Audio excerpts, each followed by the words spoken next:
Alright, if you have a horizontal and vertical line, then last week I told you to remember Vuxoy, okay?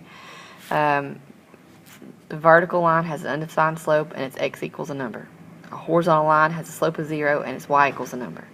So for the first one, it says the horizontal line passes through that point. So if it's a horizontal line, then it's going to be y equals a number, and your y value for that point is 5. So your equation is just y equals 5. For the vertical line that passes through that point, negative 2, 4, vertical is x equals a number. So it's going to be x equals your x value, which was negative 2. And then that third one, your undefined slope. Undefined means that it's vertical, and it's x equals a number. So it's just going to be x equals 3. And then the last one has a slope of 0. So slope of 0 is horizontal, and it's y equals a number. So it's y equals negative 4. Okay? All right, I think we already did that problem. Oh, no, we hadn't. Okay, so rise over run, slope is 3 over 1, so it's 3. And then choose either one of the points, it doesn't. And then write your equation. So y minus 1 equals 3 times x minus 0. And there you go.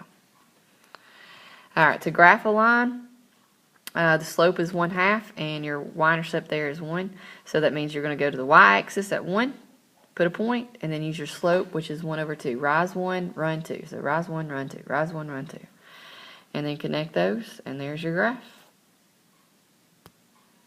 All right, so to graph this the equation, you may think, oh, I got to work it out. But actually, you don't. This is in point slope form. So you can look at it and see what your slope is. It's negative 2.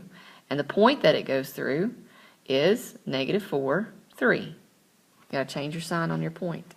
So you find your point, which is at negative 4, 3, and then you use your slope, negative 2, 1, which means if your slope is negative 2, that's the same thing as negative 2 over 1, so your rise is a negative 2, which means you go down 2, and then your run is 1. So go down 2 and over 1. Down 2 and over 1. And then connect those for your graph. Alright, and then y equals negative 3, that is a horizontal line that crosses your y-axis at negative 3. And then parallel lines have the same slope. Perpendicular lines have slopes that are negative reciprocals. So again, reciprocal means to flip it. And then your negative just means that you're going to change the sign. So, for example, if your slope were 3 over 4, then the slope of the line perpendicular to that, you got to flip it and change the sign. So it's positive, so we're going to make it negative. And then if you flip 3 over 4, that becomes 4 over 3. So negative 4 over 3 would be the slope perpendicular. All right, or another example, if you had a slope of negative 3, then the one perpendicular to that would be change it to positive and then flip it. So that's going to be positive 1/3. If you had a slope of 1, if you flip that, it becomes still 1, and then it was positive, so we make it negative. So 1 and negative 1 are also going to be perpendicular like that. All right. On these, graph the pair of lines, use their slopes to determine if they're parallel, perpendicular, or neither. So if you look at the graph, there you go. And then the slope, again, you're using slope formula, so y2 minus y1 over x2 minus x1. So the slope of the first one is 3. The slope of xy is negative 1/3. They are negative reciprocals of each other, so they are perpendicular, okay? So those would be perpendicular. They are going to meet at a right angle. All right, there again, there's this, your graphs, and then find the slope. Slope of GH is 1. The slope of IJ is negative 2. They are not negative reciprocals, so they do not form a right angle when they intersect. So in other words, they're not perpendicular. They do intersect, but they're not parallel or perpendicular, so they're in neither, okay?